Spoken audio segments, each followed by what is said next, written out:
রাধে রাধে। একজন লেডিস ছিল, সে রোজ মন্দিরে যেত এবং নিজের ভক্তি অনুযায়ী সে খুব পুজো পাঠ করত, সমস্ত ভগবানকে চান করানো, সমস্ত কিছু করতো সে। একদিন পণ্ডিতজিও তাকে খুব ভালোবাসতো মন্দিরে। একদিন মন্দিরের পুরোহিতকে গিয়ে মহিলা বললেন, পণ্ডিতজি, কাল থেকে আমি আর মন্দির আসবো না। কেন, কি হলো, মন্দিরে কেন আসবে না? না, এখানে সব লেডিসরা বকর বকর করে, কেউ কিছু বলে, কেউ কিছু বলে। আরে তোমার কি লেনা দেনা?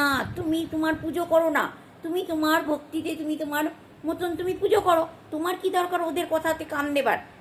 আরে কান না দিলে হয়? আমার সামনে এসে বলতে থাকে ওরা উল্টো পাল্টা কথা, কার বাচ্চার গল্প, কারোর ব্যাংক ব্যালেন্সের গল্প, কারোর ঘরের ফালতু কথা। আমি কেন এসব কথা শুনবো? ওই জন্য আমি কাল থেকে আর মন্দিরে আসবো না, আমি আমার মতন আমি আমার ঘরে বসে পুজো করব। পণ্ডিতজি বলবে, ঠিক আছে, তুমি কালকে একবার এসো মন্দিরে, আর তারপরের থেকে আর এসো না। কালকের দিনটা এসো, আর আমি যা বলবো তোমাকে তুমি তাই করবে, তারপরের থেকে আর এসো না। মহিলাটা চিন্তা করলো, ঠিক আছে, কালকে আর একদিন আসবো না হয়, তারপরে থেকে পরশুর থেকে আর আসবো না। মহিলাটা গেল মন্দিরে। পুরোহিত তাকে বলল, এ নাও, একটা বাটিতে, একটা এত বড় বাটিতে পুরো তেল একদম টপ টপ করে ভরে দিল, আর দিয়ে বলল, দেখো বাটিটার তলাটাতে একটুও তেল নেই, কিন্তু একদম শুকনো, আমি পুরো ভরে দিয়েছি। তুমি বাটিটাকে সুন্দর করে ধরে নিয়ে মন্দিরের চারদিক দিয়ে একবার ঘুরে এসো, একবার ঘুরে এসো। পুরো মন্দিরটা ঘুরতে, অনেক বড় মন্দির ছিল, মন্দিরটা ঘুরে আসতে কমসে কম 4 মিনিট লেগে যাবে। তো বউটা ধীরে এসে বাটিটাকে ধরে নিয়ে মন্দিরের চারদিক দিয়ে আরামসে ঘুরে এলো। সে ঘুরে এলো, কিন্তু এক ফোঁটাও তেল পড়েনি। সত্যি বাটিটার তলাটা একদম শুকনো রয়েছে, তেল নেই। পুরোহিতটা খুব খুশি হয়ে গেল, আরে বাহ, তুমি তো খুব সুন্দরভাবে বাটিটাকে নিয়ে ঘুরে এসেছো, দাও বাটিটা তুমি আমাকে দিয়ে দাও।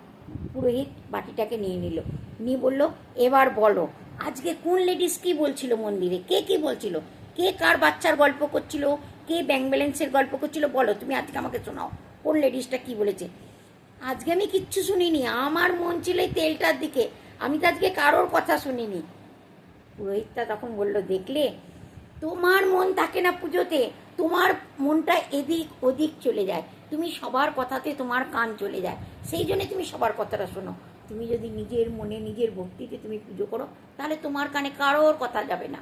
সেই জন্যে আমি বলছিলাম তোমাকে আজকে আসার কথা। দেখলে, আজকে তুমি মন দিয়ে তুমি মন্দিরের চারদিকটা ঘুরে এলে, তোমার কানে কারোর কথা যায়নি। দেখলে তো বন্ধুরা, আমাদের সাথেও কিন্তু এরকমই হয়, আমরাও এরকমই করি। মন তো লাগে না, ঠাকুরের কাছে বসে থাকি, মনটা এদিক ওদিক চলে যায়, কানটা এদিক ওদিক চলে যায়, কিন্তু না, মন লাগিয়ে পুজো করো, মন লাগিয়ে কাজ করো,